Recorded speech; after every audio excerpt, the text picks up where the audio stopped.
Students, Mangalore University syllabus for first semester BCom includes a paper titled Strategic Management and Organizational Behavior. Unit 6 of this paper is Foundation of Individual Behavior. I am Shruti Acharya N, and through this video I make an attempt to explain various personality traits that will influence organizational behavior. As I go on explaining personality traits, you can easily relate it to your friends, family, relatives. ಸ್ವಲ್ಪ ಆಲೋಚನೆ ಮಾಡಿದ್ರೆ ನಿಮ್ಮ ಸುತ್ತಮುತ್ತಲೇ ಈ ರೀತಿಯ personality traits ಇರುವಂತಹ ಜನರು ನಿಮ್ಮ ಗಮನಕ್ಕೆ ಬರ್ತಾರೆ. So as I am explaining you can just relate it to your friends, family and relatives. So the first personality trait is authoritarianism. This was developed by psychologist Adorno during World War II, 1939 ಇಂದ 1945 ಅಲ್ಲಿ ಆದ world war two ಟೈಮಿನಲ್ಲಿ psychologist Adorno ಅನ್ನೋರು ಇದನ್ನು develop ಮಾಡಿದ್ರು. Authoritarians are people who like rules and regulations. Rules regulations ಇರಬೇಕು, ಅದನ್ನು ನಾವು ನೀಟಾಗಿ ಫಾಲೋ ಮಾಡ್ಕೊಂಡು ಹೋಗಬೇಕು, ಕನ್ಫಾರ್ಮಿಟಿ ಸೊ ಫಾಲೋ ಮಾಡ್ಕೊಂಡು ಹೋಗಬೇಕು ಅನ್ನೋದನ್ನು ಇಷ್ಟಪಡುವಂಥವ್ರನ್ನ ನೀವು ಅಥಾರಿಟೇರಿಯನ್ಸ್ ಅಂತ ಕರಿತೀರ. So authoritarians prefer stable and structured work environment. Stable work environment ಅಂದರೆ ಒಂದೇ ರೀತಿ ಇರಬೇಕು work environment, say fixed timings, fixed job. So ಈ ರೀತಿ ಪ್ರಿಫರ್ ಮಾಡ್ತಾರೆ authoritarians. Along with that structured work environment. ಈಗ ಸ್ಟ್ರಕ್ಚರ್ಡ್ ವರ್ಕ್ ಎನ್ವೈರ್ಮೆಂಟ್ ಅಂತ ಹೇಳಿದ್ರೇನು, they like clear specific task. So ಇದೇ ಟಾಸ್ಕನ್ನ ಈ ಟೈಮ್ ಒಳಗಡೆ ಇದೇ ರೀತಿ ಇದೇ ಆರ್ಡ್ರಲ್ಲಿ ಮಾಡಿ ಮುಗಿಸ್ಬೇಕು. ಆ ರೀತಿಯಾದಂತಹ ವರ್ಕ್ ಎನ್ವೈರ್ಮೆಂಟನ್ನು ಇವರು ಸಾಮಾನ್ಯವಾಗಿ ಪ್ರಿಫರ್ ಮಾಡ್ತಾರೆ. And they like autocratic and directive leadership. Autocratic leadership ಅಂದರೆ ನಿರಂಕುಶಾಧಿಕಾರಿ ನಾಯಕತ್ವ. ಅಂದರೆ ನಿಮ್ಮ ಮೇಲೆ ಸಾಕಷ್ಟು ಅಂಕುಶವನ್ನು ಹೇರುವಂಥ ನಾಯಕತ್ವನ ಇವರು ಪ್ರಿಫರ್ ಮಾಡ್ತಾರೆ. ಆ್ಯಂಡ್ ಡೈರೆಕ್ಟಿವ್ ಲೀಡರ್ಶಿಪ್, ನಿಮಗೆ ನಿರ್ದೇಶನ ನೀಡುವಂತಹ ನಾಯಕತ್ವನ ಇವರು ಪ್ರಿಫರ್ ಮಾಡ್ತಾರೆ. And these are highly obedient ಅಂದರೆ ವಿಧೇಯರು ಇವರು. ಅಂದರೆ ನೀವೇನೇ ಕೆಲಸ ಕೊಡಿ ಒಬೀಡಿಯಂಟಾಗಿ ಮಾಡಿ ಮುಗಿಸ್ತಾರೆ. They have blind acceptance for authority. So authority ಏನು ಹೇಳ್ತಾರೋ ಅಥವಾ ನಿಮ್ಮ ಸೀನಿಯರ್ಸ್ ಲೀಡರ್ಸ್ ಏನು ಹೇಳ್ತಾರೋ ಅದನ್ನು ಬ್ಲೈಂಡಾಗಿ ಆಕ್ಸೆಪ್ಟ್ ಮಾಡಿ ಮಾಡುವಂತಹ ಜನರನ್ನ ನೀವು ಅಥಾರಿಟೇರಿಯನ್ಸ್ ಅಂತ ಕರೀತೀರ. And they are very rigid. So ಇವರನ್ನು ಸಾಮಾನ್ಯವಾಗಿ ಸುಲಭವಾಗಿ ಬದಲಾಯಿಸೋಕ್ಕಾಗೋದಿಲ್ಲ. And they place high moral values on their beliefs. So ತುಂಬ ಸ್ಟ್ರಾಂಗ್ ಮಾರಲ್ ವ್ಯಾಲ್ಯೂಸ್ ಇರುತ್ತೆ ಇಂಥವರಲ್ಲಿ. So these are the personality traits of authoritarians. ಇಂಥವರು ನಿಮ್ಮ ಸುತ್ತಮುತ್ತಲೂ ಸಾಕಷ್ಟು ಜನ ಸಿಗ್ತಾರೆ if you just think about it. The second personality trait is machiavellianism.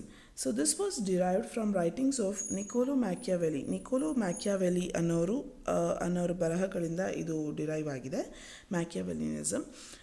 So who are Machiavellians? These are the people who manipulate people. So ಸುಲಭವಾಗಿ ಬೇರೆಯವ್ರನ್ನ convince ಮಾಡುವಂಥವ್ರು, brain wash ಮಾಡ್ತಾರಲ್ಲ, ಸೊ ಅಂಥವ್ರನ್ನ ನೀವು ಮ್ಯಾಕಿಯಾವೆಲಿಯನ್ಸ್ ಅಂತ ಕರೀತೀರ. So these are prone to participate in organisational politics. ಸಂಸ್ಥೆಯಲ್ಲಿರುವಂತಹ ರಾಜಕೀಯದಲ್ಲಿ ಪಾಲ್ಗೊಳ್ಳೋದಕ್ಕೆ ಇವರು ಸಾಕಷ್ಟು ಇಷ್ಟಪಡ್ತಾರೆ.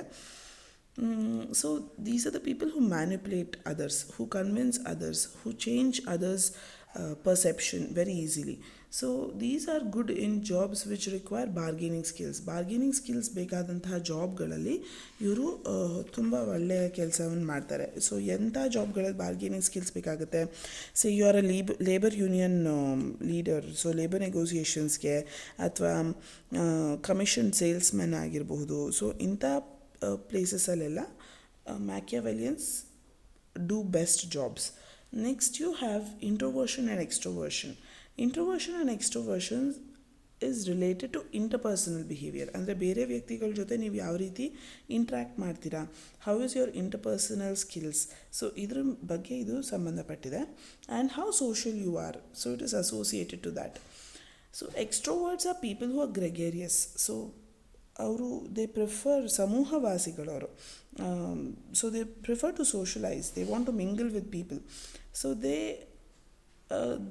are suitable for jobs which requires interactions. So interactions ಬೇಕಾದಂತಹ ಜಾಬ್ಗಳಲ್ಲಿ ಅವರು ತುಂಬ ಒಳ್ಳೆ ಕೆಲಸ ಮಾಡ್ತಾರೆ. ಅಂದರೆ say for example managers, teachers, salesmen. So ಇಂಥವರೆಲ್ಲ ಎಕ್ಸ್ಟ್ರೋವರ್ಟ್ಸ್ ಆಗಿದ್ದರೆ ತುಂಬ ಸುಲಭ ಆಗುತ್ತೆ ಅವರಿಗೆ. Introverts are shy, quiet and retiring. They are very shy. So they don't mingle, they don't socialize. So they excel at tasks which require analytical skills. And the analytical skills ಬೇಕಾಗುವಂತಹ jobs like auditors, scientist, ಇಂಥ ಜಾಬ್ಗಳಲ್ಲಿ ಇಂಟ್ರೋವರ್ಟ್ಸ್ suit ಆಗ್ತಾರೆ. The next personality trait is achievement orientation. So you can find a lot of people around you ಸಿಕ್ಕಾಪಟ್ಟೆ ಸಾಧನೆ ಮಾಡಬೇಕು ಅಂತ ಆಸೆ ಇರುತ್ತೆ. So ತುಂಬ ಅದಕ್ಕೆ ಹಾರ್ಡ್ ವರ್ಕ್ ಮಾಡ್ತಾರೆ. They strive a lot to do things better. So they have a high need to achieve ಮಾಡಬೇಕು, ನಾನು ಸಾಧಿಸಿ ತೋರಿಸ್ಬೇಕು. ಸೊ ಈ ರೀತಿ ಛಲ ಇರೋವಂಥವ್ರನ್ನ ಅಚೀವ್ಮೆಂಟ್ ಓರಿಯೆಂಟೇಷನ್ ಪರ್ಸನಾಲಿಟಿ ಟ್ರೀಟ್ ಅಂತ ಕರಿತೀರ. So they feel that their success or failure is due to their own actions. So ನಮ್ಮ ಸಕ್ಸಸ್ ಅಥವಾ ಫೇಲ್ಯೂರ್ ನಮ್ಮ ಕೈಯಲ್ಲಿದೆ, ಅದು ನಮ್ಮ ಆ್ಯಕ್ಷನ್ಸಿಂದಾಗಿ ಅದು ಡಿಸೈಡ್ ಆಗುತ್ತೆ ಅನ್ನೋದನ್ನು ಇವರು ನಂಬ್ತಾರೆ. And lastly they perform better on tasks of moderate difficulty. Moderately difficulty ಇರುವಂತಹ ಟಾಸ್ಕ್ನಲ್ಲಿ ಇವರು ಚೆನ್ನಾಗಿ ಪರ್ಫಾರ್ಮ್ ಮಾಡ್ತಾರೆ. ಯಾಕೆ ಮಾಡ್ರೇಟ್ ಡಿಫಿಕಲ್ಟಿ ಅಂತ ಹೇಳ್ತೀವಿ? ಸುಲಭದ task it makes the task boring, whereas tougher task ಇದ್ದರೆ chances of failure are more. So ಹಾಗಾಗಿ ಮಾಡ್ರೇಟ್ ಡಿಫಿಕಲ್ಟಿ ಇರುವಂತಹ ಜಾಬ್ನಲ್ಲಿ ಇವರು ಒಳ್ಳೆ ಪರ್ಫಾರ್ಮೆನ್ಸ್ನ ನೀಡ್ತಾರೆ. And they prefer tasks with moderate difficulty. So they believe that success or failure is because of their own actions. ಅವರ ಕೈಯಲ್ಲಿದೆ ಸಕ್ಸಸ್ ಅಥವಾ ಫೇಲ್ಯೂರ್ ಅನ್ನೋದನ್ನು ಅವರು ನಂಬ್ತಾರೆ. And next is self esteem ಅನ್ನೋದು the feeling of like or dislike of one self. ನಿಮ್ಮನ್ನು ನೀವು ಎಷ್ಟು ಲೈಕ್ ಅಥವಾ ಡಿಸ್ಲೈಕ್ ಮಾಡ್ತೀರಾ, that is self esteem. So high self esteem, ನೀವು ಸಿಕ್ಕಾಪಟ್ಟೆ ಲೈಕ್ ಮಾಡ್ತೀರಾ ಅಂದರೆ it is called you are a person with high self esteem. ನೀವು ತುಂಬ ಡಿಸ್ಲೈಕ್ ಮಾಡ್ತೀರಾ, you just hate yourself, you are a person with low self esteem. So high self esteem ಇರೋರು unconventional ಜಾಬ್ಸ್ನ choose ಮಾಡ್ತಾರೆ, ಅಂತ different ಆಗಿರುವಂಥ jobs, challenging ಜಾಬ್ಸನ್ನು choose ಮಾಡ್ತಾರೆ. ರೆಗ್ಯುಲರ್ ಕನ್ವೆನ್ಷನಲ್ ಓಲ್ಡ್ ಟೈಪ್ ಜಾಬ್ಸನ್ನು ಅವರು ಚೂಸ್ ಮಾಡೋದಿಲ್ಲ. And they believe in their ability to undertake challenging jobs ತೊಗೊಂಡು ನಾನು ಮಾಡಬಲ್ಲೆ ಅನ್ನೋಂಥ ಬಿಲೀಫ್ ಅವರಲ್ಲಿ ಇರುತ್ತೆ ಹೈ ಸೆಲ್ಫ್ ಎಸ್ಟೀಮ್ ಇರೋರಲ್ಲಿ. ವೆರಸ್ ಲೋ ಸೆಲ್ಫ್ ಎಸ್ಟೀಮ್ ಇರೋರು ಬೇರೆಯವರ ಅಪ್ರೂವಲ್ಲಿಗೆ ಕಾಯ್ತಿರ್ತಾರೆ ಯಾವಾಗಲೂ. ಬೇರೆಯವರು ನಮಗೆ ಯಾವಾಗ ಅಪ್ರೂವಲ್ ಕೊಡ್ತಾರೆ, ಯಾವಾಗ ಹೊಗಳ್ತಾರೆ ಅಂತ ಕಾಯ್ತಾ ಇರ್ತಾರೆ. And they R concern with pleasing others. ಯಾವಾಗ ನೋಡಿದ್ರು ಅವರು ಬೇರೆಯವ್ರನ್ನ ಹೇಗೆ ಖುಷಿ ಪಡಿಸೋದು ಅನ್ನೋದ್ರಲ್ಲೇ ಇರ್ತಾರೆ. So these are people with low self esteem. So this is one of the personality traits. And ನೀವು ಸ್ವಲ್ಪ ಆಲೋಚನೆ ಮಾಡಿದ್ರೆ ಖಂಡಿತವಾಗ್ಲೂ ಈ ರೀತಿಯ ಜನರು ನಿಮ್ಮ ಸುತ್ತಮುತ್ತಲೂ ಖಂಡಿತ ನೋಡೋಕ್ಕೆ ಸಿಗ್ತಾರೆ. And next you have self monitoring people ಅಂದರೆ people who adjust themselves according to external factors. ಅಂದರೆ ಒಬ್ಬೊಬ್ಬರ ಜೊತೆ ಒಂದೊಂದು ಥರ ಬಿಹೇವ್ ಮಾಡ್ತಾರೆ ಅವರು. ಸೊ ಈಸಿಲಿ ಅವರು ಎಕ್ಸ್ಟರ್ನಲ್ ಫ್ಯಾಕ್ಟರ್ಸ್ಗೆ ಅಡ್ಜಸ್ಟ್ ಆಗಿಬಿಟ್ಟು ಬೇರೆ ಬೇರೆ ಜನರ ಜೊತೆ ಬೇರೆ ಬೇರೆ ರೀತಿ ಬಿಹೇವ್ ಮಾಡ್ತಾರೆ. ಸೊ ಅಂಥವ್ರನ್ನ ನೀವು ಸೆಲ್ಫ್ ಮಾನಿಟರ್ಸ್ ಅಂತ ಕರೀತಾರೆ, high self monitors. So high self monitors are people who are highly sensitive to external cues. ಅಂದರೆ ಎಕ್ಸ್ಟರ್ನಲ್ ಫ್ಯಾಕ್ಟರ್ಸ್ಗೆ they are very sensitive. So ಇಮ್ಮಿಡಿಯೇಟಾಗೆ they will change themselves. They behave differently with different set of people in different situations. So ಇವ್ರದ್ದು ಪರ್ಸನಾಲಿಟಿನ ನೀವು ಸುಲಭವಾಗಿ guess ಮಾಡೋಕ್ಕಾಗಲ್ಲ, ಯಾರ ಜೊತೆ ಯಾವ ಥರ ಇರ್ತಾರೆ ಅಂತ ಹೇಳೋಕ್ಕಾಗಲ್ಲ. Versus low self monitors are high behaviour consistency. ಅಂದರೆ ಒಂದೇ ರೀತಿ ಬಿಹೇವ್ ಮಾಡ್ತಾರೆ. ಲೋ ಸೆಲ್ಫ್ ಮಾನಿಟರ್ಸ್ ಅಂತ ಹೇಳಿದ್ರೆ ಅವರು ಎಕ್ಸ್ಟರ್ನಲ್ ಎನ್ವೈರ್ಮೆಂಟ್ಗೆ ತುಂಬ ಅಡ್ಜಸ್ಟ್ ಆಗೋಕ್ಕೆ ಹೋಗಲ್ಲ, ಒಂದೇ ರೀತಿ ಇರ್ತಾರೆ. ಯಾರದೇ ಜೊತೆ ಯಾರೇ ಬಂದರೂ ಯಾವುದೇ ಸಿಚುವೇಶನ್ ಇದ್ರೂ ಒಂದೇ ರೀತಿ ಬಿಹೇವ್ ಮಾಡ್ತಾರೆ. ಅಂಥವ್ರು ನೀವು ಲೋ ಸೆಲ್ಫ್ ಮಾನಿಟರ್ಸ್ ಅಂತ ಕರಿತೀರ. So you cannot deviate their behaviour. ಅಂದರೆ ಅವರ ಬಿಹೇವಿಯರ್ ಚೇಂಜ್ ಆಗೋದಿಲ್ಲ ಯಾವುದೇ ರೀತಿಯ ಎಕ್ಸ್ಟರ್ನಲ್ ಸಿಚುವೇಶನ್ಗೂ. You call them low self monitors. So self monitoring is one of the personality traits that affects your behaviour. And the seventh personality trait is risk taking. So ಎಷ್ಟು risk ತಗೊಳ್ಳುವಂತಹ ಇಚ್ಛೆ ಹೊಂದಿರ್ತೀರ ನೀವು. So how much of willingness do you have to take chances. So that is called risk taking personality trait. ಕೆಲವರು ಸಿಕ್ಕಾಪಟ್ಟೆ risk ತೊಗೋತಾರೆ, ಅಂದರೆ fast decision making, with very less information they make very rapid decisions. So ಅಂಥವರು they are called high risk taking people. ಇಂಥದ್ದು ಎಲ್ಲಿ suit ಆಗುತ್ತಪ್ಪ ಅಂದರೆ stock ಮಾರ್ಕೆಟ್ಸಲ್ಲಿ ವರ್ಕ್ ಮಾಡೋಂಥವ್ರಿಗೆ. ಸ್ಟಾಕ್ ಮಾರ್ಕೆಟ್ಸಲ್ಲಿ ನೀವು ಕ್ವಿಕ್ ಡಿಸಿಷನ್ಸ್ ತೊಗೊಳ್ಬೇಕು with very less information. So ಅಂಥವರಿಗೆ ಈ high risk taking propensity suit ಆಗುತ್ತೆ. Versus low risk taking propensity ಯಾರಿಗೆ ಸೂಟ್ ಆಗುತ್ತೆ? ಈ ಅಕೌಂಟೆಂಟ್ಸು, ಆಡಿಟರ್ಸು, ಇಂಥವ್ರಿಗೆಲ್ಲ low risk taking propensity better ಯಾವತ್ತಿದ್ರೂ. ಆಡಿಟರ್ಸು, ಅಕೌಂಟೆಂಟ್ಸ್ ಎಲ್ಲ ಹೈ ರಿಸ್ಕ್ ಟೇಕಿಂಗ್ ಪ್ರೊಪೆನ್ಸಿಟಿ ಇದ್ದರೆ ಅವರಲ್ಲಿ it is going to be a disaster for them. So that's about risk taking. Next we have type A and type B behavior. Type A behaviour ಅಂತ ಹೇಳಿದ್ರೆ they are extremely competitive hard working always in a hurry.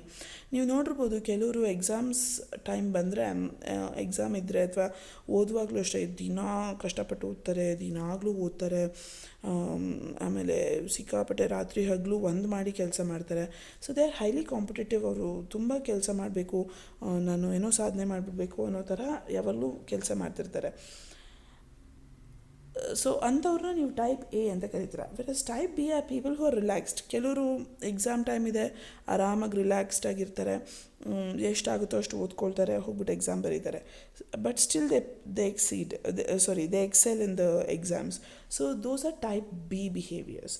So type A behaviours are people who are very competitive, they are always in hurry, they are hard working. So ಇವ್ರು ಏನು ಮಾಡ್ತಾರೆ, quality of ಎಫರ್ಟ್ಸಿಗೆ ಜಾಸ್ತಿ ಪ್ರಾಮುಖ್ಯತೆ ಕೊಡೋಲ್ಲ, virus quantity of ಎಫರ್ಟ್ಸಿಗೆ ಜಾಸ್ತಿ ಪ್ರಾಮುಖ್ಯತೆ ಕೊಡ್ತಾರೆ. ಅಂದರೆ ನಾನು ಎಷ್ಟು ಜಾಸ್ತಿ ಎಫರ್ಟ್ಸ್ ಹಾಕ್ತೀನೋ ಅಷ್ಟು ನಂಗೆ ಒಳ್ಳೆಯದು ಅಂತ ಅವ್ರು ಅಂದ್ಕೊಳ್ತಾರೆ.